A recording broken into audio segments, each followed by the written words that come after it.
Might be easier if the ones that are over there were a little bit more straight on to the screen rather than, although if you're comfortable where you are, that's fine. What I'm going to talk about today is fairly simple astrology. When I say that it's fairly simple, it's basic, and it's something that a lot of us overlook, particularly as you get into the more theoretical areas of astrology. You tend to forget the basics that you should have learnt when you were first into astrology. So I thought it would be a good time to go over these factors. And I suppose it was 1977 before I realised the full strength of them. I'm a very simple astrologer. I don't use the outer Neptunian planets. I don't use any hypothetical points. I don't use the vertex. I don't use the Eastern sidereal system. I only use the basic horoscope of the planets that are known. Now, I look at Chiron and I look at other points that astrologers are bringing out. I look at them, test them, and record anything of significance that I find, but I would never, ever, at this stage, try to interpret them on a whole basis until there's a lot more knowledge found. So I'm fairly simply in tune with the horoscope as it is. Now, for the first 30 years I did traditional astrology, so my whole basis of learning was into the traditional work of the houses. I'd ceased to use houses after about 10 years of study because I didn't find them valid unless you had an exact time of birth. Now, this was fine for all the political work I did, and in those years from 1941 to 1948 I predicted the deaths of prime ministers in office a year before and publicly, had them recorded in the press when I was interviewed, and the same applies to when Harold Holt was missing. I can remember now having to give that lecture from the TS platform and looking at Australia's chart. It was an eclipse points that I was looking at. I do use eclipses and I do use fixed stars, but they're the only deviation from the basic chart that I use. And I noticed that the eclipse chart of 1966 had Harold Holt's Sun degree rising. And I was asked from the platform if he would win the election, and I said yes, he would win the election. He would have 12 months in office. He had, in point of fact, 12 months and 2 weeks. That's all. I said, this is the year we could lose a prime minister. And we literally lost him in the sea off Portsea. And these basic things are fairly easy to see when you're into political work, as I was then. I feel that everyone should cut their teeth on political astrology, because it doesn't matter if you kill off a prime minister. It does matter intensely if you kill off a client. And so I tend to work with it. It was also provable. You know, you can prove to yourself whether you're right or wrong, because you've got the exact charts of the ingresses and all of those sort of things. Very, very important. If you're working with them all the time, you can pinpoint events very accurately if your basic knowledge is good. Then coming up to 1977, where there was a major change in my life, I had a Saturn return. Up to that point, I'd been asked to do newspaper work. I'd had a fair amount of publicity, and I always refused it. I had no time, no respect for people who did sun sign astrology, and I was pretty vocal in my, as some of my friends remember, very vocal in my criticism of them. And I can always remember Arthur Decans saying to me, because he was one of the best at the sun sign astrology in those early years, He said, oh, he said, it's through this that all your students come. You've got to remember that they have no way of being able to connect themselves to astrology except through these columns in the paper. So, but anyway, I wasn't prepared to do it. I was a pretty serious person. But then when the Saturn return came up, and I had at that time an agent who was looking after all my lectures and public speaking, she came to me and she said, oh, the New Idea asked me if you would do a column for them, and I said no. And I thought to myself, hell, you know, fancy telling a Leo, you know, saying no, she won't, without even asking. So I said, well, what were they asking me to do? Well, she said, I didn't even bother to ask. I said, well, you just ring them back and you find out what they want. And when they came back to me, they said, we're prepared to do some serious astrology for you. You have to relate to the public, of course, but if you can relate to the public, we in turn will do a serious article for you. And so I thought, well, that was fair enough. So I decided, since it was a Saturn return, I was getting a message from somewhere that I had to do it. And now I've been 7 years in it, and I'm just hoping that the Saturn transits perhaps may make another change for me, although I have thoroughly enjoyed all this time. But I have to relate to the public only with their sun sign, and this made me rethink the whole of the zodiac that we're looking at, because you cannot say that the whole of one sign will act in a certain way for any day of the week. It's like I read once in the Australian that the Taurians were all going to have a lovely affair with their next door neighbour, and the whole thought of that in Australia, where we've got 12 million people, we would have 1 million Taurians having an affair with their next door neighbour. You're involving 2 million people. I thought, you know, the mind boggles. There must be something. There must be something to bring these. Of course, we know some of these things are only written by journalists anyway, but it did appeal to my sense of humour. And I wanted to look at the sun's position in a way that it would be accurate and that it would give some opportunity for astrology to be looked at perhaps a little more seriously. I then thought that the understanding of decans was very, very important when I first learnt astrology. If you had the sun in the first decadent of Leo, of course you were very Leo. If you had it in the second decadent of Leo, you could be very Jupiterian, and so on. And it never worked for me, never ever, because I had Venus in the second decadent of Virgo, and Virgo, it's the sign of detriment for Venus. In the Saturn decadent, one would expect that I would have had a hell of a time as far as my emotions are concerned and my relationships with the opposite sex, and I had none of those problems at all. I suppose I've had the easiest life, having been married for 38 years to the one man, and I've had other experiences that have been also rewarding. I haven't lost anything by having Venus in its detriment, nor in a Saturn decadent. So I thought, well, maybe there's something wrong in the understanding of these movements through.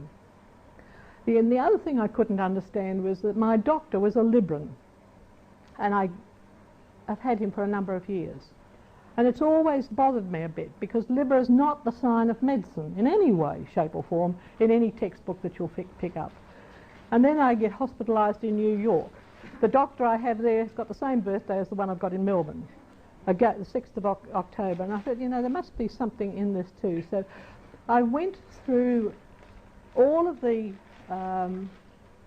things that had bothered me over the last 46 years in astrology to see if I couldn't sort this out a little. And what happened was, one, your relationship pattern changed. I found, and this with the help of the New Idea, I did a series of articles, you and your partner. And I had previously realised that the old symbology of a Leo having to marry a Sagittarian or an Aries was all up the wattle. I was getting far more divorces coming, people with divorces with this combination than perhaps anything else. And the Scorpios that married the Cancerians and the Pisceans, it never worked at all. It was just sheer and utter hell, you know, for them, particularly if you happen to be a Pisces wife with a Scorpio husband or a Cancerian one. You got the rough end of the stick, whichever way it was. So I thought there must be something. So the position of Mercury and Venus are terribly important in the way you relate to the opposite sex and to your relationships. And because these two planets are so close to the Sun, obviously you had to look for your partnerships in the signs next to your own. Now if you go through your life and you go through the relationships you had, and I asked the New Idea readers to write to me with regard to this, and some of them sent me great pages of all the relationships they had, and which was really quite illuminating. The amount that some people could get through in a lifetime staggered me. But it did bear out that theory that for the most part you can have a good relationship with the signs next to your own, because their Venus could be your sun sign, their Mercury could be your sun. There could be greater communication if those aspects are close between the parents, between the partners, and not sort of scattered all over where you get a fragmentation of feeling. So you look at that, you look where your sun is, look where the Venus, Mercury are in relation to your chart. And I've known people, well, Edie Custer was one case in point. She's, I think, had 3 marriages. And I think she married a Sagittarian first, she married Aquarian second, and now she's on to a Pisces. But then there's quite a good deal of, in Vin's chart, in Capricorn, so that there was quite a compatibility here.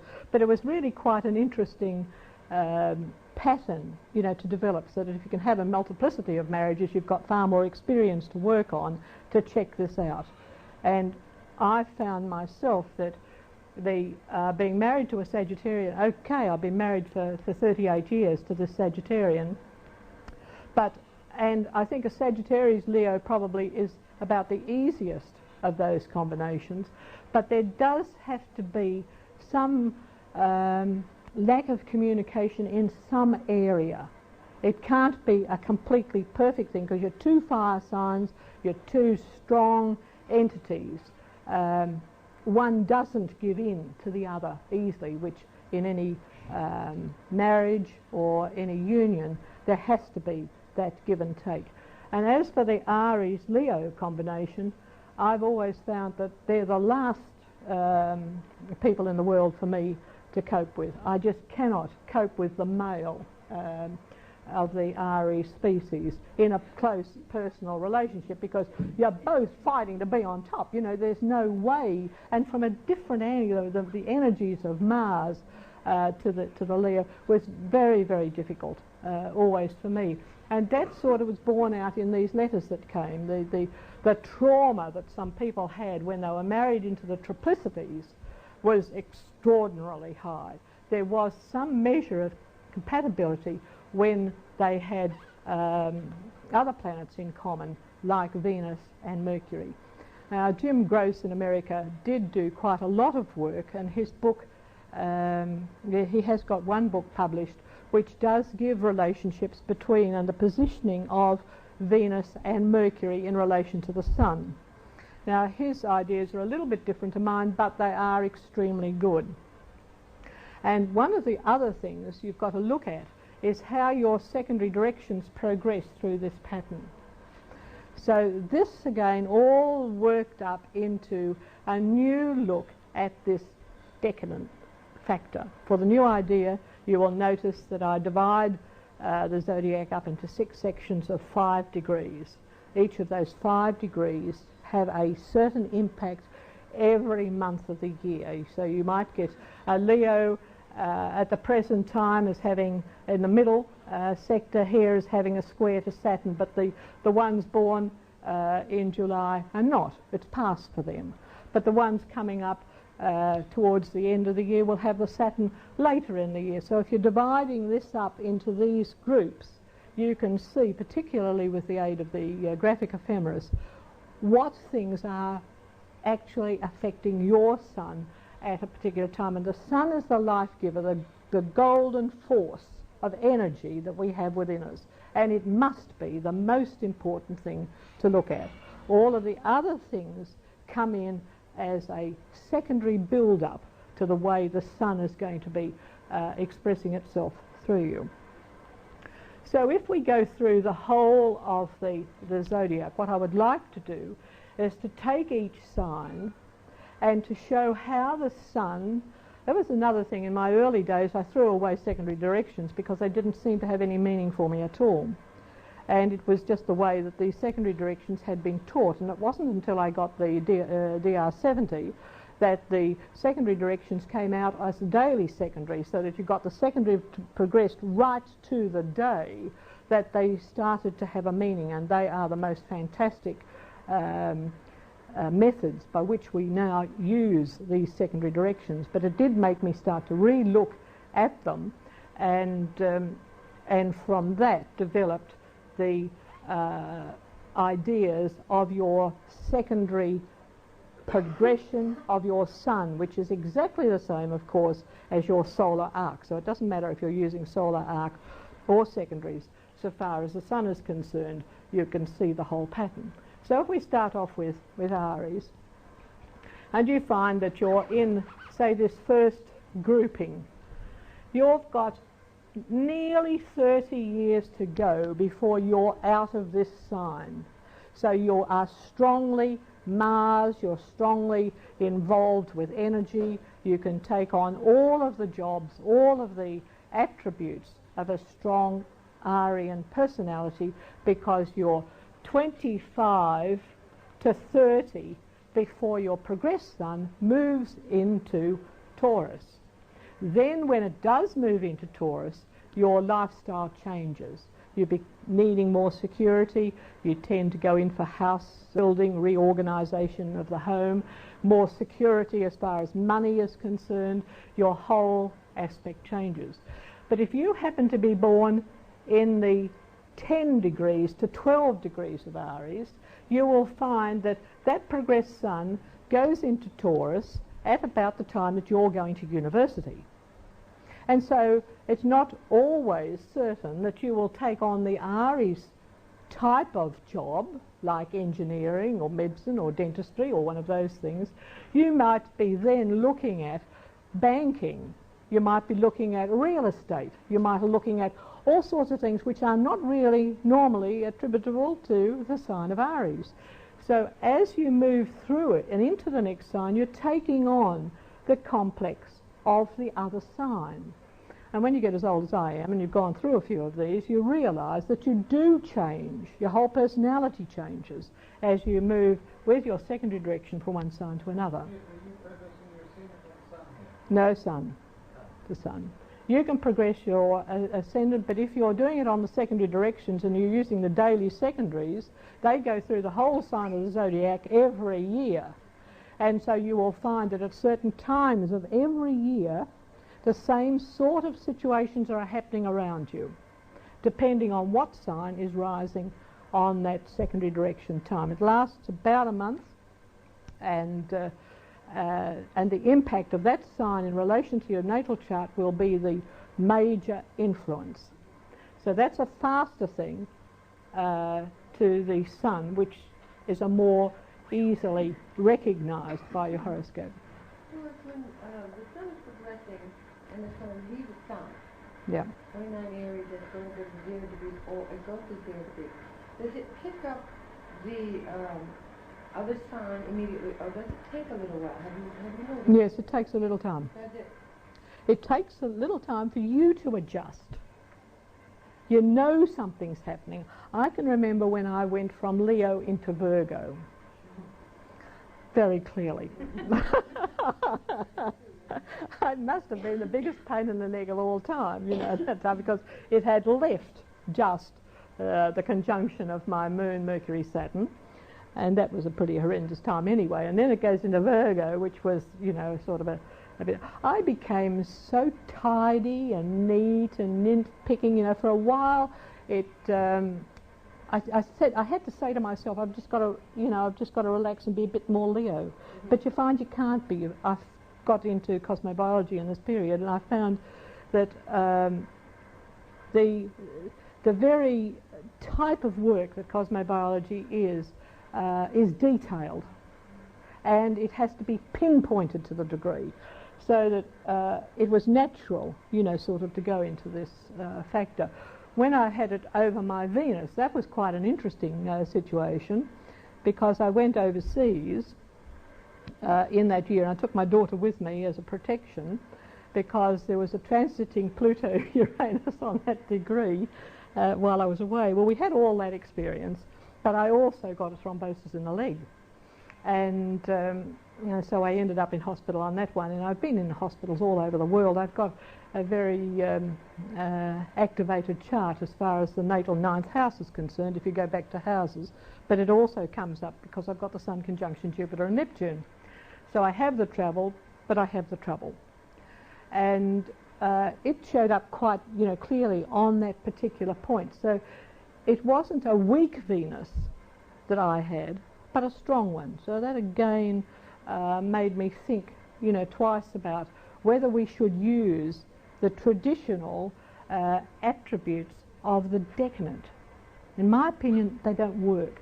They're working only as they're moving into the next sign, and then going back to the Sun and combining all the time.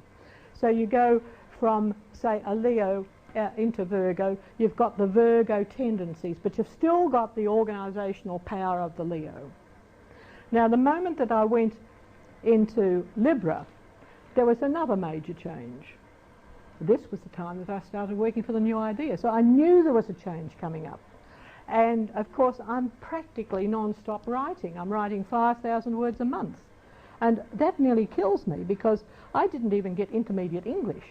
So you can imagine what it's like, that everything's got to be set down. Everything's got to be, the perfectionist side of what I've gone through in the Virgo is still coming through, you know, into this Libra. It's not easy, but it's interesting, and it's definitely of the nature of the more intellectual attitude and the writing that comes up under that particular sign. Because mine went to Libra 00 on my birthday last August. And I've been sitting around waiting for the dimples and the curly hair, you know, and all the cutesy stuff. And that wasn't in my court. I'm going to be funny. Well, you might be going to start writing like I did. Exactly. What do they say? You know, 2 newsletters are being ready to go out. And I thought after 30 some odd years of Virgo, I'd get a rest in Libra, and it's that. Oh, no, I didn't get any rest at all when I went into there. It was the sum total of all the 2 things that came up, and you have to apply your Leo, you have to apply your Virgo. To the outside world than I did in Virgo, and I felt it almost immediately. The weakness of it into Libra is that you're looking for peace at any price, almost. That attitude is coming in. I'm getting less determined about things. I'm wanting to look at the other side of everything. I'm finding that procrastinating. I've got to work against that, because I can feel myself now getting lazy. I feel I want to throw it all away, not do anything. You know, every time I've got a deadline, I think, God, what am I doing this for? Why I give it away? You know, why at this age do you work? And that's one of the things that I... Yeah, you've got a long way to go, Nettie, a long way to go. But still, we have a look at that, and we see this going through into the Taurus, so you can see how your children change, you know, at about 18. If they're born around about the 6th of the month, the 4th to the 6th of any month, you'll find that when they're going to university, it's time that they were going into a new thing. So what they said they were going to do in the few years before, all of a sudden they'll change their mind, and they'll look at the subjects related to the sign they're going into, and then they've got 30 years in that point. So watch it. It's very interesting, and it opens up a new era of your interpretation of the chart. So you're looking at not only your secondaries, on the ascendant, but the sun is very important. If we look at Taurus, you will find the same thing happen, where they're nice, sweet little kids, placid and easy, except when you really get under their skin and they can behave like a town bull. They can just really go to it, but it's usually over and done with fairly quickly. They will get themselves into the Gemini, and it's an entire change of pattern. And they'll be scholastically better. But if your child is, say, in 5 degrees, you'll find he's a type of child who's a plodder. He has to learn everything for a long time before it gets sinking in. If he's born at the end of Taurus and he's only 5 here and he moves into Gemini just as he's about to go to school, all of the Gemini things come up and he's as quick as anything, and so you won't say he's like a Taurian at all. And you'll say, oh, well, he's not like a Taurus. He's going to university, he's doing this, that and the other thing. Whereas my other Taurian is a plodder. You see, you just look at where their birthday is and how long they're in the sign as to when they're changing these attitudes and activities. When the Gemini moves into Cancer, you'll find that instead of being the flirtatious, get around to everybody, they'll want to settle down. They want the home life, they want the pattern there to develop. And their scholastic achievements might not necessarily be as good if they're born on the 6th of the month and they go in at university as a Cancerian. You might be looking at a different type of situation than you would have expected. They might go into learning how to run hotels. Getting back to that, I had a very interesting, I'll deviate for a minute to tell you a most interesting case that came up to me the other day, of a boy who for 18 years lived on Vegemite sandwiches, peanut butter sandwiches and milkshakes. And he did not have his family all ate meat. He would not touch it. He had to go and prepare his own veg from, when he was a kid. His mother used to say, well, I don't mind if you do that, providing you get it all prepared yourself, bring it to the table, and you eat with us. So he did. He used to bring his Vegemite sandwich, and she used to go to the doctor, and the doctor used to say, leave him alone. But he's not getting any fruit, he's not getting this, and not getting any vegetables, and, well, he was a strong, healthy boy. At 18, his mother had a birthday party, and it was in that period in Scorpio when her birthday was in Scorpio. He went to the party and they had pork spare ribs, and he had one. Loved it, ate the whole plate. Great change, came over him. And what birthday has he got? The 6th of March. He's a Pisces. And at that particular time, you see, his son had gone into Aries. A change came over his whole life. But the joke was, in that particular time, he wanted to get a job. So he got a job as a kitchen hand. So they said to him, would you like to move up and do something else, wait on tables? So he says, yes, he'd like to do that. So he did that in his spare time. So now they've given him a scholarship to be a cook. And he doesn't know the taste of anything. Because he's only had an experience with Vegemite paper. But apparently he's quite brilliant. He made some sauces, and the chief chef came to say to him and said to him, well, just taste it and see if it's all right. He said, I don't know what the taste's supposed to be. So, but he is brilliant and able to do it. Now, that is this type of changeover that can happen from a Pisces, into an Aries, which I thought was really quite fascinating. It's these 6 degrees of the month, 4 to 6 degrees of the month. You want to watch them when they get to 18. You see, this is the changeover point in their academic, life, and they're going to work. It's a real milestone. And if it's fine if you say born on the 22nd or 23rd of the month, and you're right at the beginning of the sign, you've got no changes coming up until you're 30 years of age. But if you're born on the 6th, your changes come up at 18. And it's a very vital point. You really want to watch it in young people. You suggested if a child born at, say, 29 degrees of a sign that we can really discount that sign. They'll really show the qualities. They'll show the qualities, they'll show the experience in the first 30 years of their life of the next sign, unless they've got a hereditary factor with their parents, which is another subject altogether, unless the hereditary factors come in strongly. Say if it's a person born on 29, what is the degree you were thinking of? Well, my son's 29 something, Virgo. A Virgo. Well, we're putting his son over here. And so until he's 30 years of age and he goes into Scorpio, he's going to be under this Libra pattern.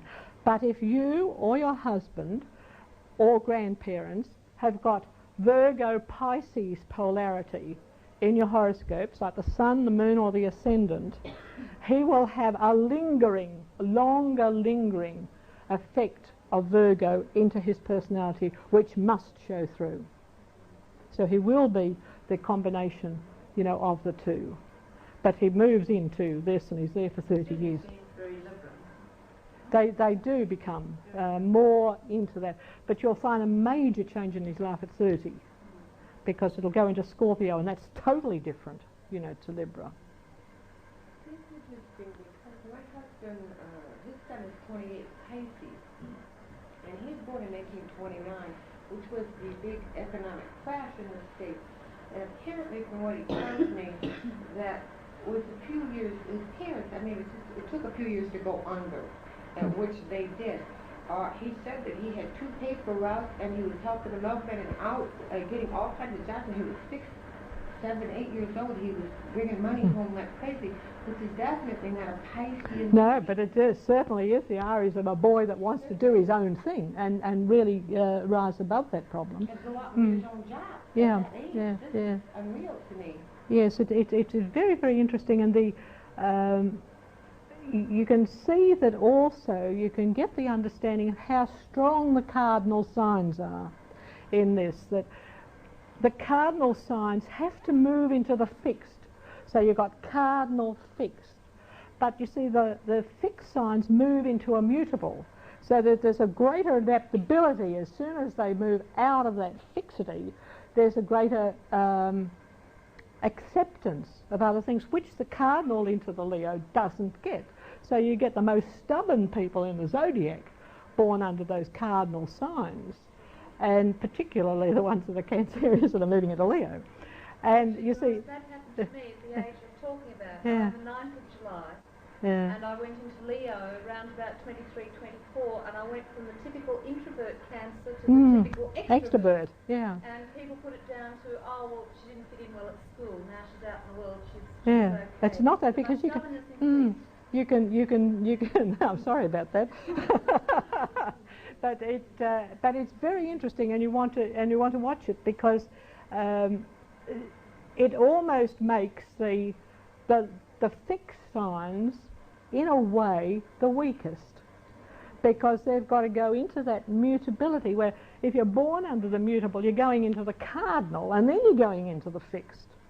You see, so as you get older, you get stronger and you get more bossy, whereas the poor old Leo, who was always said to be so bossy, weakens like a poor dab drac, and while they're going through this sign. And then, of course, they go into Libra. And the same thing applies if you look at it in the whole pattern. Well, this became more common sense to me. And I suppose, if nothing else, this is one of the things that the new idea brought up, because I'm dealing with these sun signs all the time, and having to see what is changing people and when people are changing. And the sun is so important. And if you look at it in this light, you can just see why it is that your children change, why you can't understand sometimes the kids going from one personality into another, and then you try to discipline them as though they were the original characteristics, not realizing that they are changing at the same time that you are changing.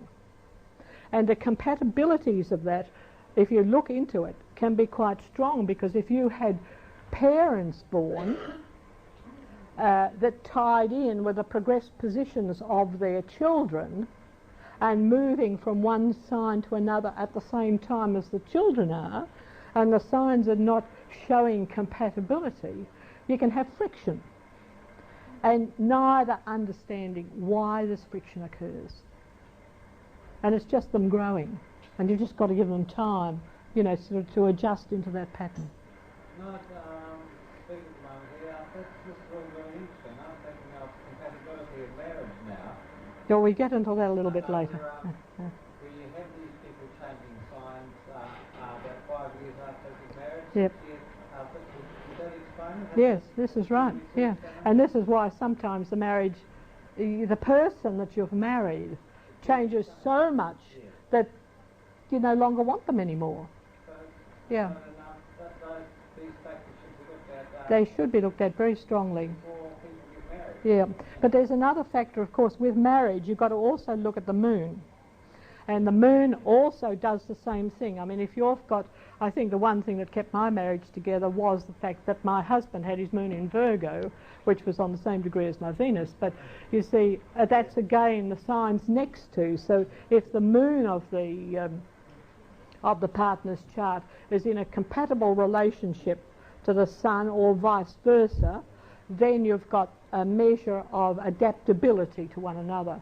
The other thing is when, and you've often found this, I guess, yourselves, that if you're married to the signs next to your own, there's a great chance that either their progressed sun will hit your sun, Venus and Mercury, giving the impetus for the relationship to develop quite strongly.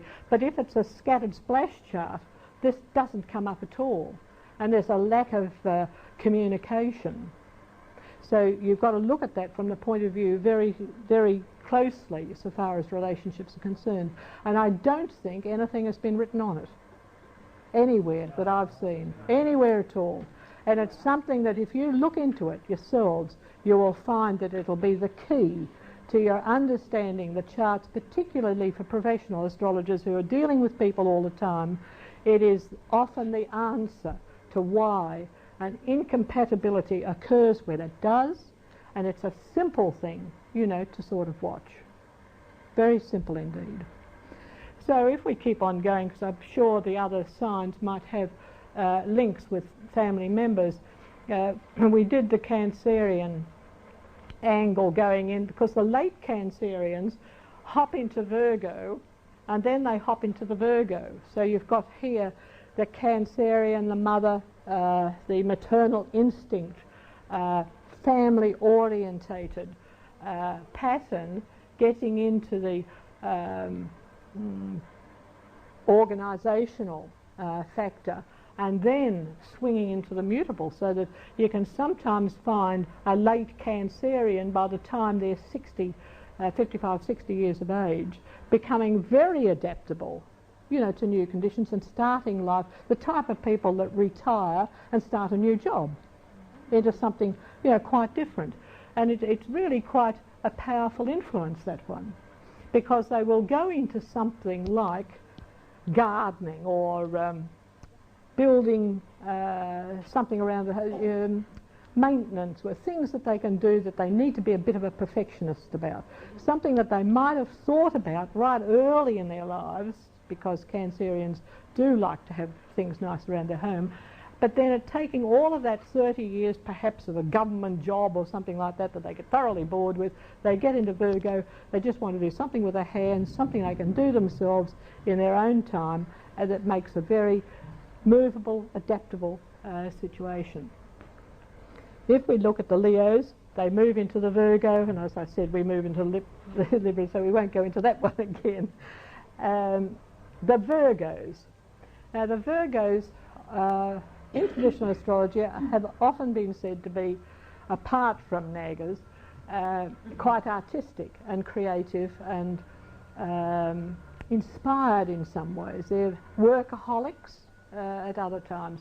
But by the time their progressed sun gets into Libra, you find a big change. They don't want to do all the things on time. They want to take a week to think about it. It just takes a new look at how their personalities develop at that time. But by the time they get into the Scorpio, they're a bloody pain in the neck, because you can't live with them. If you're married to them, you nearly go crazy, because all of a sudden they want to run your life, you know, and you can't see it. How many times have people said to you, I know so many Virgos that are such slobs and they procrastinate and they've got things so confused. Yep. And there's your answer. Yeah, that's right. They're not the tidiest people in the world, particularly if they're in that last 10 degrees. That's right. They can be the real worst of it. Yeah. So it is quite a bit. It's when this Virgo gets into Scorpio that I've found there's been some real problems coming up, and they can still have a lot of the critical, you know, or criticism, but they can be nasty with it. You know, the sting in the tail comes up a little bit. In a pronounce comes up. I don't know if any of you have had these experiences, but you want to watch it. I've had a few of those, and I haven't really understood why until I've seen that getting out of that nice, kind, easy manner into that harder, more determined strength, I suppose you would call it, of the Scorpio. So the Libra person, sweet, kind, nice. Now, of course, in the last 10 years, the Librans have all undergone a fantastic change. They've had Pluto going right through their sun sign, and that in itself has stopped them being nice, kind, sweet, as they would want to be. You see, it's given them some really hurry-ups. And then when Saturn went into it a few years ago, they got it a double, you know, barrel. And when it, of course, for these poor little ones on the end of the sign who got it right on their sun, that transit was pretty horrendous. But the early Librans, of course, when they get to university, go into Scorpio, and this is why these doctors, they were very good doctors. They went into medicine at the time of the changeover into Scorpio. Okay. And that can explain why some of our greatest generals about a year or so ago, and she got the birth data of the inmates. And she said, would you believe they're mostly Librans? And this really is the answer to it, because they're into Scorpio. They're into Scorpio by that time. The ones that aren't change of job, when an adult person has a change of sign, would you expect a whole change in lifestyle? Yep, a whole change in lifestyle. The feeling within oneself changes too. You know, it's really a new pattern that comes up. You're still a lot. You see, the ones that got into jail, for instance, obviously procrastinated too long to get caught, you know. But for all of those that got caught, there must be thousands that got away. And that depending entirely on the balance, the rest of the balance of the chart. But it was an interesting concept. And it explained to me why we had so many in the army, in the medical profession and the like, that came from this sign. More particularly, too, will be the ones that are born now, or born in the last 10 years, that have got the Sun Pluto there. And when they move in, you know, they will be in the thick of it, in my opinion, on the Third World War, if we have one. So I suppose say when we have one. The Scorpios tend to go into Sagittarius, and we had a wonderful example once of a Scorpio moving into Sagittarius. He became a compulsive gambler. And of course he also ended in jail, but because the combination of these two were strong, you didn't realise it at the time where the compulsion was coming from and where the extension was going to. And in fact, one of the doctor in New York, I said to him when I found out his birthday, I said, hey, you're into medicine. I said, but you're planning something else. He said, yes, I'm breeding racehorses for when I retire. So by the time he gets into here, he'll be in the horse game too, with the money, of course, from medicine to back it up, which will be quite nice. But so you've got here into Sagittarius, you've got a sign which we know is one of the dual signs of two influences. You can have the materialistic person who is searching for something beyond their reach, and it's money. So you get the gambling instinct. Or you get the spiritual side of the Sagittarius, aiming for a spiritual objective, also sometimes beyond their reach. But the sign itself is easy, happy, happy-go-lucky. But as soon as they get into this Capricorn period, it's another different game, because they can be pinned down, quite considerably. If you happen to be born in about 15 degrees, for instance, at 15 years of age, and you get pinned into a Capricorn situation, you're bound into conditions which even all your Sagittarius in the world can't get you out. And I guess you're one of the ones, Gil, that had that experience. I don't know whether yours has gone into Aquarius. Yes, it must be very near. We won't say how old you are.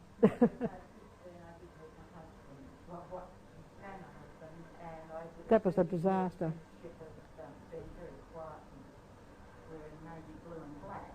Yeah.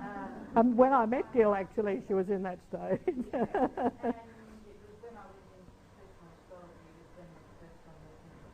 Yes, yes. And that's the full answer to it. My husband's a Sagittarian, but he's right at the very end, you see. So he had 30 years, and I married him at about 22 of his Capricorn, so I had 10 years of him asking me to write down everything I spent, butter was so much cheap, which is terrible for a lad. He then went into an Aquarius, which wasn't so bad because it was opposition my son, so there was a fair amount of bouncing. But now he's in Pisces, and you've never heard a bloke so sorry for himself as he is at the moment. He's got a very bad cough, and he's been to about 150 doctors who tell him there's nothing wrong with you, nothing at all, but he can't get rid of the cough, you see. I don't quite know what we're going to do with him, Gil, but you know what it's like. He can't shake out of it. And the thing that horrifies me is that he's got so far to go. And I'm frightened to death that one day you get really sick, and I won't believe him. So, I thought you were going to help me. Instead you got the same problem I got.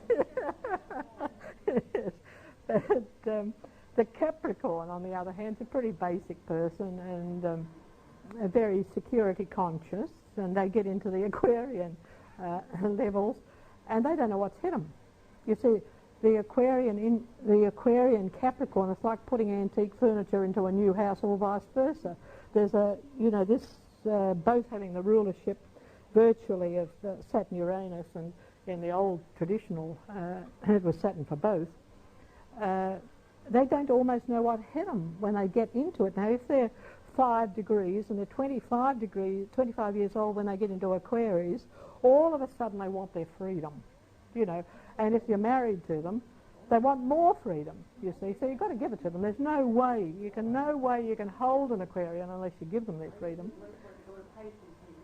Yeah, that's right. You just be patient, let them go out with all their girlfriends, their boyfriends, their whatever, let them alone, and they'll come home dragging their tails behind them, I suppose, by the time they get into Pisces. But it's quite interesting, that tremendous change, that can occur in that particular sign. From the Aquarian, of course, they go into the Pisces. And again, here you've got the people who want freedom, perhaps up to their 25. All of a sudden, they want a home, and they want a family, and they want kids, and they want to just, do their sympathetic, sensitive act. And they can do it extremely well. But they always keep a measure of freedom up their sleeve, just in case they might need it. When they get into Aries, of course, it's a different ballgame. All of the strength, you know, sort of comes out. The fixity and the determination, the wanting to do their own thing, and the bounce comes back in as soon as they get into the sign of Aries. The most important one is poor little Pisces. I don't believe that Pisces is the weakest sign of the zodiac. To me, it's one of the strongest. We've had a lot of experience with Pisceans. They run the world. They really do. They look at Rupert Murdoch. He's buying papers, millions, spending millions all over. He's going to control the destinies through the newspapers of the entire world. He's a Pisces. And he's a Pisces that now is moving into Taurus, of course, because his, you know, the money was coming in. You know, they're talking in hundreds of millions. You know, so there's no weakness, you know, in that sign, because they're moving into Aries and then they're moving into Taurus. You see, that's a very strong combination. A lot of Pisces are quite dominant. They are extremely dominant in the world today. If you just take, it is more, you get the blend of the two signs, don't you, Doris? you get the blend. You've got. Pisces moving into Aries, you've got someone who's very strong by virtue of playing on their weakness. You know what I mean? They sort of tend to be vulnerable. Don't know. They sometimes, if they're getting into Aries, they use the intuition more to. That's what I mean. It's Yeah. like they're sort of playing on your. They know the weak points. Of the other person. Yeah. Yes, sometimes it doesn't always comes out of playing on the weakness, but it does show a high degree of intuition. And it's, as far as Rupert Murdoch is concerned, it's tremendous intuition. He knows exactly when there's a paper just about to fold up that he can just move in and buy cheap. You know, he's done it all over the world today. And he knows.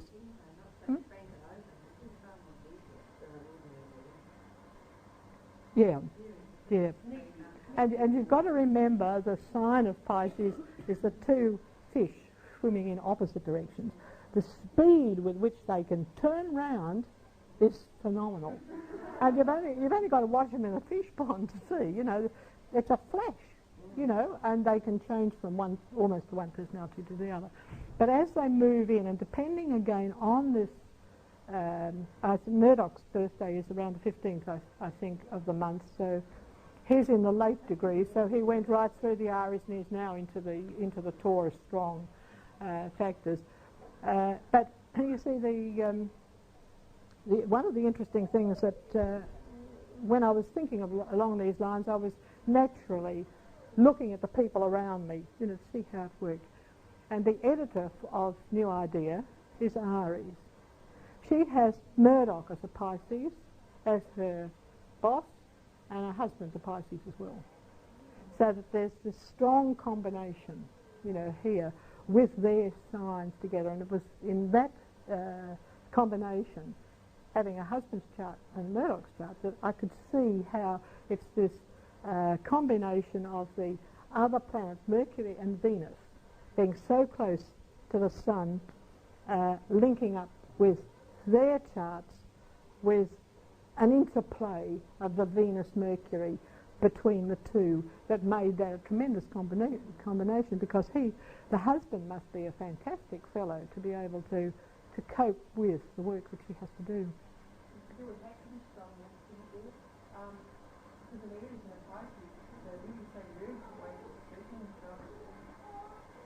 But no, it works very well. It's an extraordinarily good relationship. You see, their Pisces is moving into her Aries, you see, and then into Taurus, while her Aries is moving into Taurus. They get, if there's an age difference that's, you know, compatible with their birthdays, they could almost move in a stream, you know, together into that, and, you know, through the ambition, which, of course, she had from a very early age,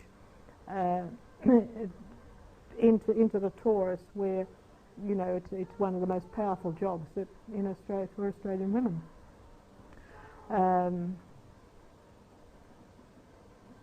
So that goes around the zodiac. With partnerships, you've got this same thing, and you want to watch it. You know, it's all very well to say, well, okay, easy for us. We can put on the 90-degree dial. We see the straight compatibility between the planets, but you've also got to look at the compatibility between the signs, the Sun the Moon, and Mercury and Venus. These are the things that will tell you whether the relationship is going to be successful or not. So,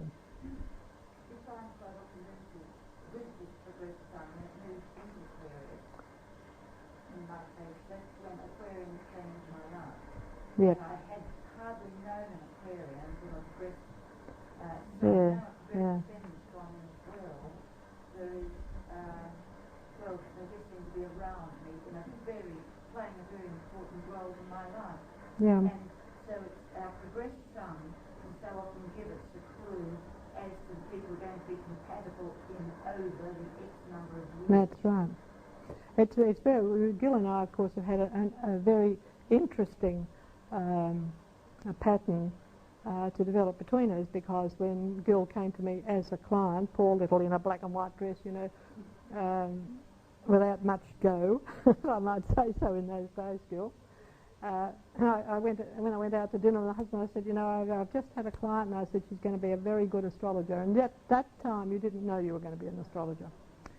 And but the combination of Gil's chart and mine were almost identical. We have, with a seconds difference between the ascendants, and when Gil buys a house at Red Hill, I buy a house at Red Hill. When Gil buys a house at Noosa, I buy a house at Noosa. So we're just a little bit behind each other by the difference of the ascendant. But it's been fascinating, Gil, hasn't it, how we can ring up and say, well, if she's done this, then I've done the same thing. Recently we had Jupiter going over that point, and you copped something rather nice, didn't you, at that time, if I recall? Yeah. And I've got my plum piano cruise. Yeah, so that was a good thing. The new idea paid me a fortnight before schedule, which I was very happy with, right before Christmas. And I actually got a Christmas card from the Governor and Lady Murray, which was a great surprise because I hadn't really anticipated that. But again, that was a Jupiterian, you know, sort of type thing. But the both of us on the one day, and of course I had the television program in Canberra on that night, with a man who had the Moon on exactly the same degree. So it's interesting if you watch how these interaction of degrees with people that come in life, when they've got the strong degrees in compatible with your own, they stay, they're there. If they're not, they'll go out of your life again. And you can tell yourself how long they'll be.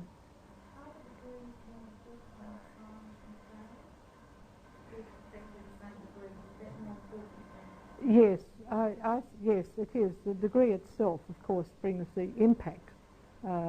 Particularly if it's within 1 degree, it's very, very strong. And we don't, in cosmobiology, we don't give a very wide orb, you know, at all.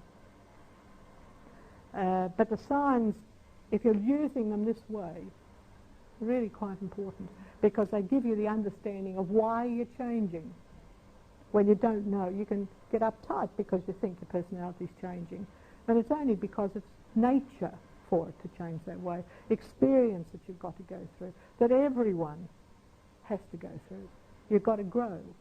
But in this way you can see how you will grow and at what times these periods will take place, which gives you a lot more understanding. So if we had enough of that?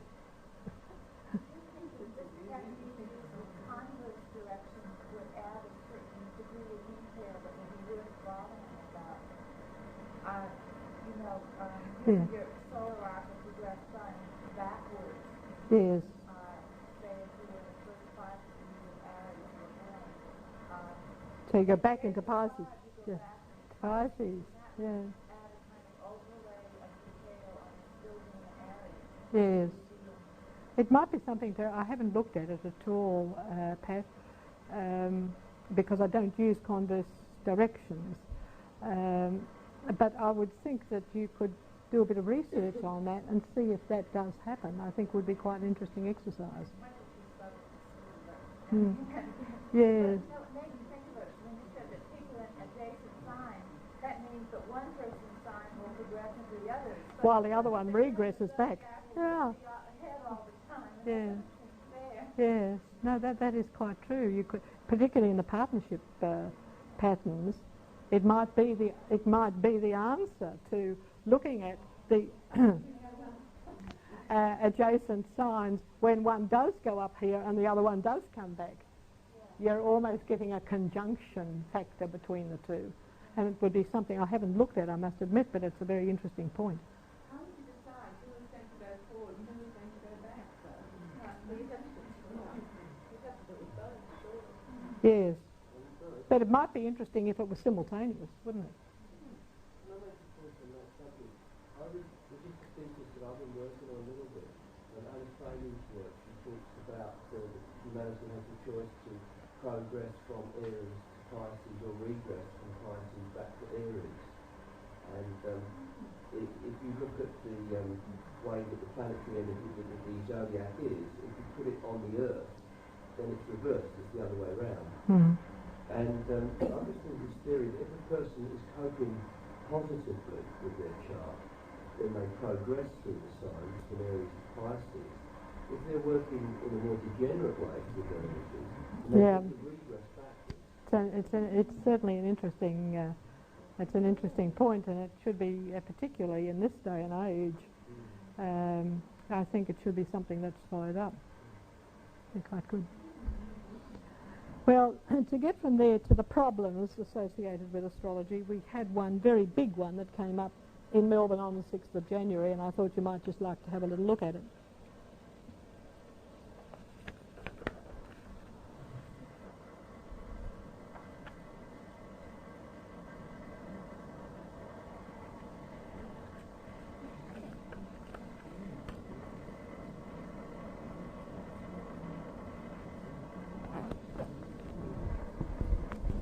Now, I don't know whether you can see these little bubs. Well, perhaps I would like you to be able to see them all. Can you see that these are the babies born, the test tube babies, the test tube quads. And they're born within 4 minutes, 10:47, 10:48, 10:49, 10:50. Now, I'll move that one over, because in my opinion, they're not alike. This little chap here has got quite a different facial pattern to the other three. See, it's a more elongated, the shape of the head is different. Pardon?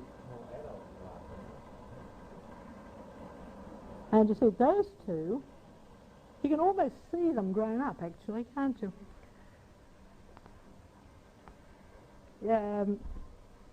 There's a difference here in the eyes, you know, in the shape of the nose. They say all babies are the same, but you know, you can see they're 4 individual babies, and there's a, they weren't identical. No, they were. There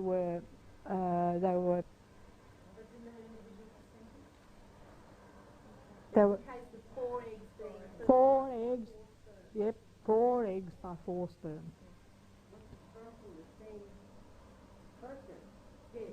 Yep. But they were all... Melbourne is the centre of all this business that's going on. They had the 4 little test tubes, and in the hope that one would work. and they all worked. No, they haven't. It's been interesting the way this whole thing developed, and I'll show you a little bit of how this did develop.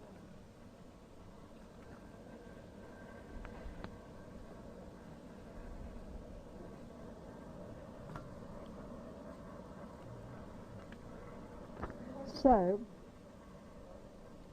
the 6th of January in Melbourne.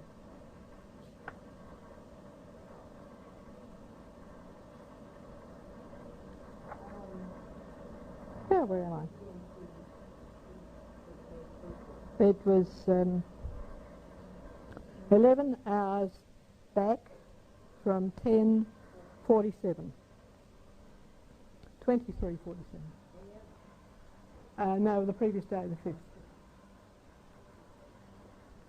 So there's only really one chart for these babies, in my opinion, because that is all the midheaven and the ascendant change for 4 children. Just that little bit. This is the basic chart. They got Pisces. They're 6 weeks premature. They were due to be born right on the cusp between Aquarius and Pisces. I would think, looking at this chart, they were probably meant to be Pisceans. And it's come through as an ascendant of Pisces. But a big conglomeration here in the Scorpio, Sagittarius, Capricorn factor, and the moon in Aquarius. So there's really quite an interesting. Now, the other thing was that they implanted these eggs on the 25th of May. So the implantation planetary positions, the moon, are on the outside.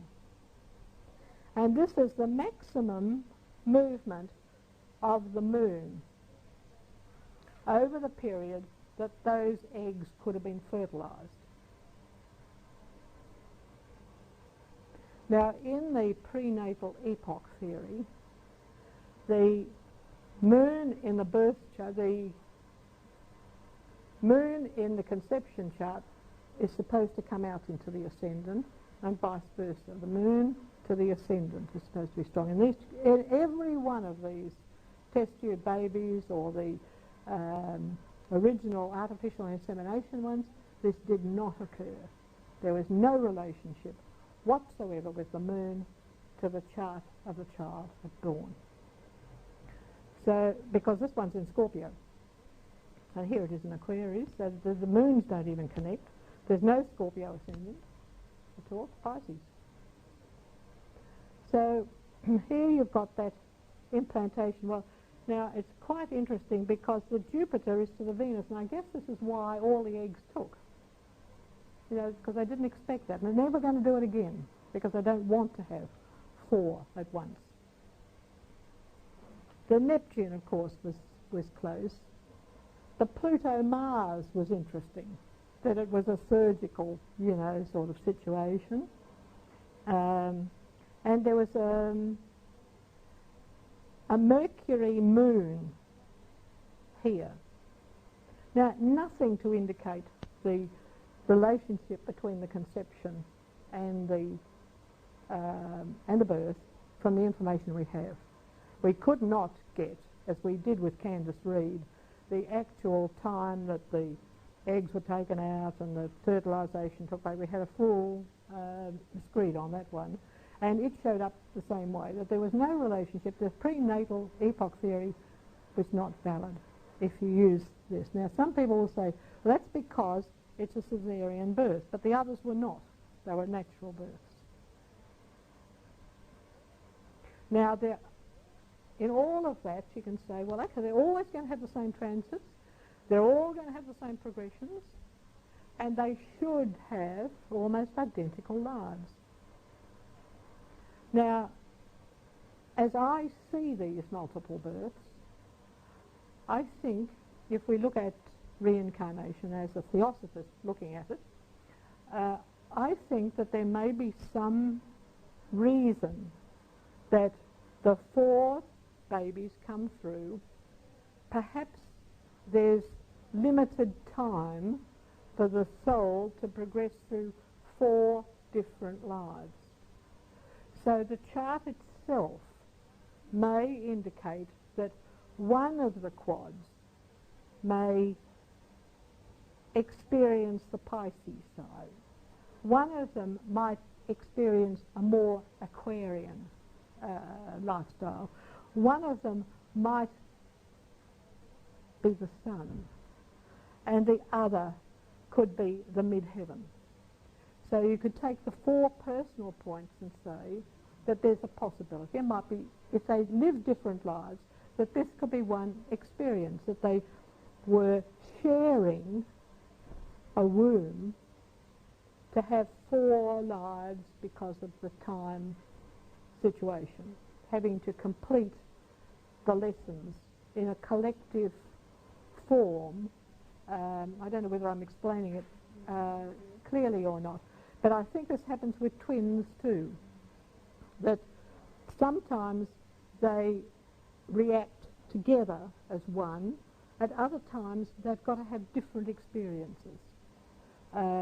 Some twins may be one when they're identical.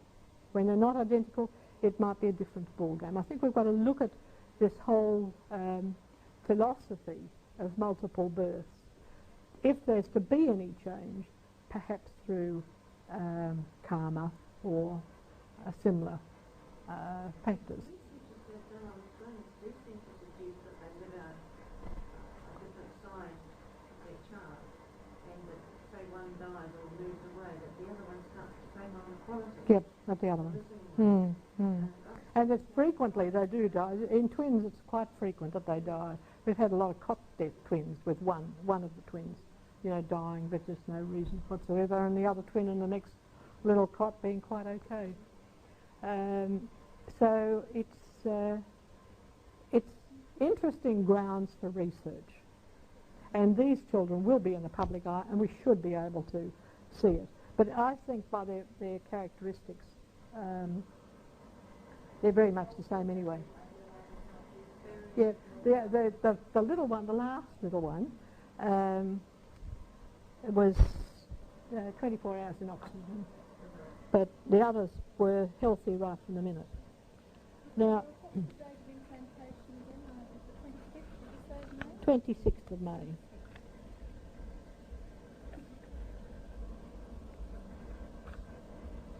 Now,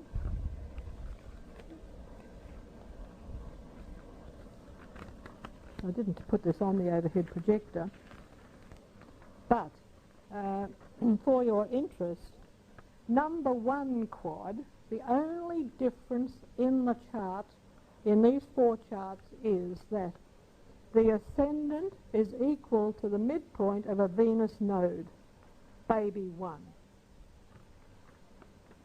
Baby 2 has got the mid-heaven equaling the Sun Pluto and a Mercury Saturn.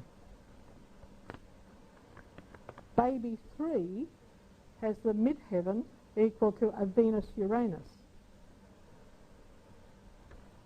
And baby 4 had nothing.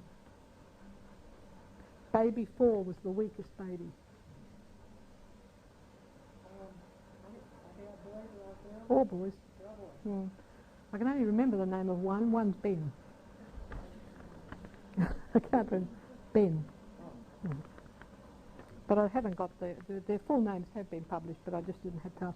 But that is interesting that only that small difference in 1 minute, that's the only difference that can come up in these charts by this movement of the ascendant midheaven.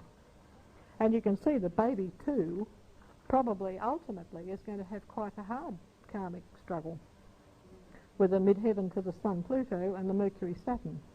That's not at all easy. So when there were Pluto or Saturn transits to that midheaven point, that baby could pick them up, whereas the other 2 with the Venus node and the Venus Uranus might escape them.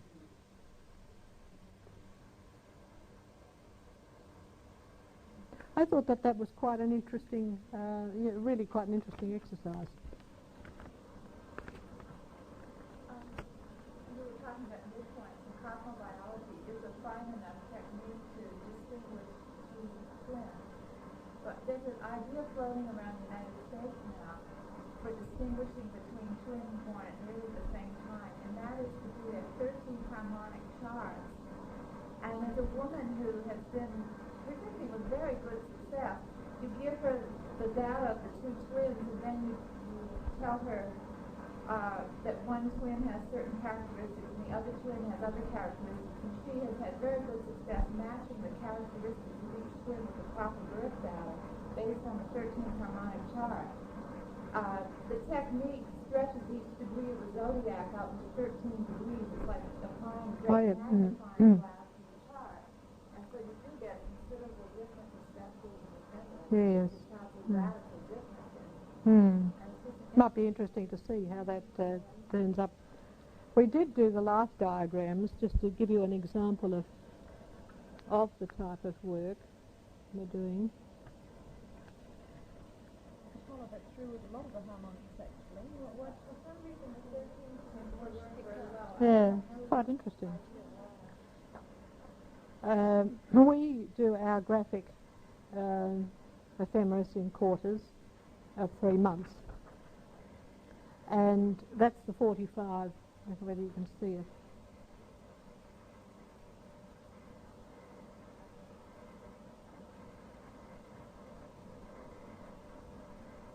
So that in 3 months you've got virtually a life diagram of 90 years. And I suppose we should shoot it up a little bit to give you the ages,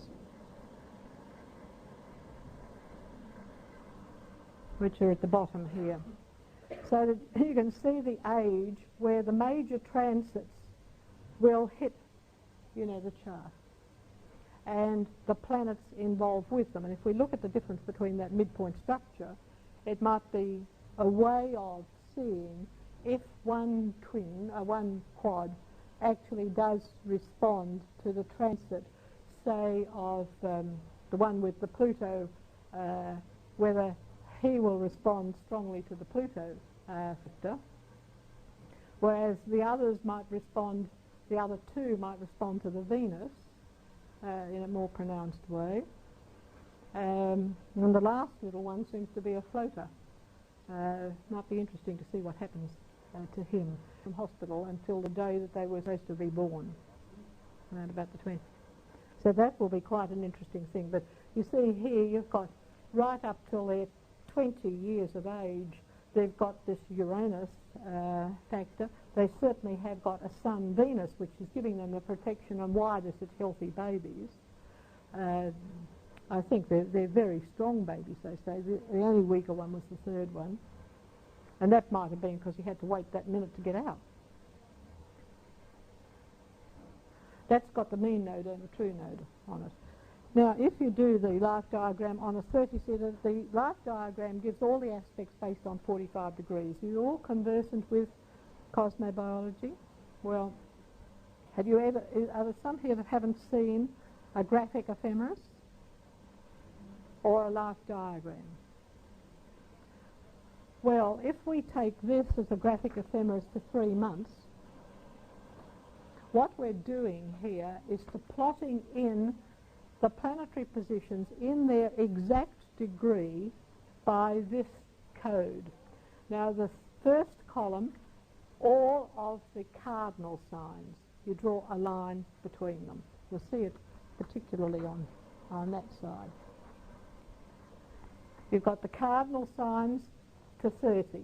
So anything that you've got in any cardinal sign will be either conjunction, square, opposition to other cardinal signs. So they all go in on the same line. So if you had the Sun square, Moon square, Uranus, you'd have 3 points on that one line. The middle sector here is the fixed. And you go 1 to 15, and then on the top of the column, 15 to 30. So all the fixed go drawn across too. And then in the third column, you've got all your mutable planets, and they get drawn across. Ultimately, then, you get you see we've got the degrees here. You've got some mutable lines, and you've got a cardinal line, there's strong mutable there, and you've got a cardinal line which will be accessory quadrate to the mutable. So there'll be an aspect. Doesn't matter what the aspect is. If it's from the cardinals to the mutables, it's either semi-square or accessory quadrate. Otherwise, they're conjunctions, squares, and oppositions. And that's, if you're looking at the whole year for yourself, that's the way you draw them in, and you see your whole transits for a year at a glance. But we're doing these on a 3 months basis because we want to use it as a life diagram as well. for the life diagram, which is another Everton technique, we can get the secondary directions show up because every day equals a year. So you take a day in the life of the baby equals a year in his life. So if you've got a 3-month graphic, you've got virtually the secondary directions until the child is 90 years of age, seen at a glance. And all you have to do then is subsequently put in the progressed moon on it, and you've got an accurate picture. There's 2 ways of doing this. You can do it on the 45, which we always do, but you can also, if you want sextiles and trines, you use a 30-degree life diagram. That might be a little bit easier for you to see. And if you don't know this and would like to know more about it, Eleanor Kimmel is giving a talk, I think hers is tomorrow, on the basics of just tomorrow, is it? Yeah, on the basics of cosmobiology, and it might explain a lot to you from the beginning of cosmobiology, and would be well worth going to, because cosmobiology simplifies your astrology for you. It gives you a technique of being able to see the aspects that are coming up at a glance, and it halves your calculation time.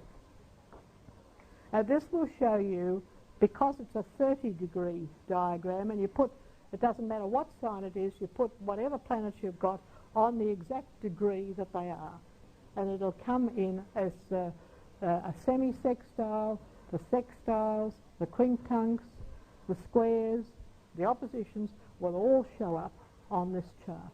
And again, you've got here the age that the child will develop the certain tendencies. You see, it's got a lovely Jupiter coming through from the time they're 20 years of age right through, affecting them for the rest of their lives.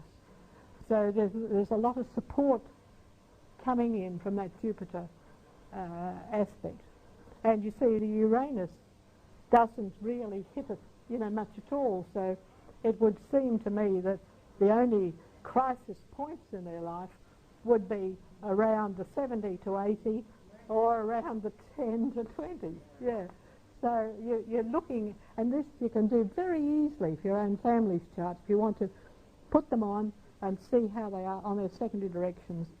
It's a very well worthwhile exercise. Now, the one other little thing I had to show you was one of the first documented artificial insemination cases we had was a mother and a father, and we had their birth data and time of birth. And in these early days, they used to collect sperm from doctors and priests. And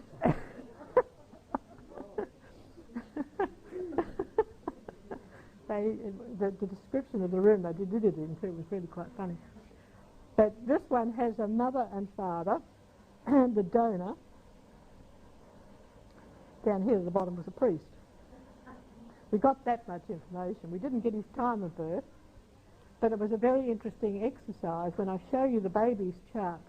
The reason why the parents couldn't have any children showed up really quite clearly, because the moon of the mother's chart hit the Saturn-Uranus right on the fixed star pattern of Algol and the Pleiades, and that prevented them having children of their own, and they desperately wanted children. And so they had 2 children by artificial insemination. But this, unfortunately, after this exercise, they started to freeze the sperm, and nobody knew from whence it came. So that probably is a rare chart. But the interesting thing is that the hereditary factors of that donor have come through to the child, as you'll see. He has and it's interesting that it also follows into the parents too, so that the child obviously was meant to be born. The moon in Sagittarius and the sun in Scorpio was exactly in opposition to the Saturn-Uranus of the father's chart. But these children are very much loved. They're quite grown up now. and well, when I say grown up, I think they're 10 or 12. But quite interesting that this Sagittarius came through when you see the child.